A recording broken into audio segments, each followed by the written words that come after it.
günlerinde lüle gelmişsen, kaş olup üstüme niye gelmişsen? Allah'tan merhamet uman günümde, kış olup üstüme niye gelmişsen? Söyle bele zulüm harda görünür, arkamca kölgen tek ruhum sürünür. Dağlar kızı kar borana bürünür, kış olup üstüme niye gelmişsen? Könlümün dillenen sazından keçi, daha eylediğin nazından keçi, benim taleyimin yazından keçi.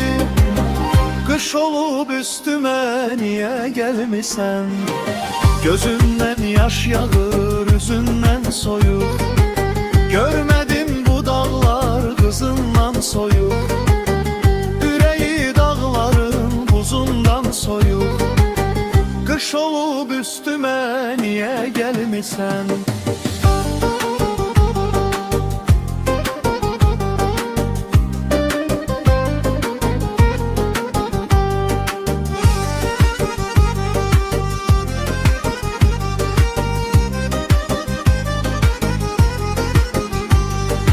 Ben sene şeriler koşan şairdim, sevginle seller tek taşan şairdim.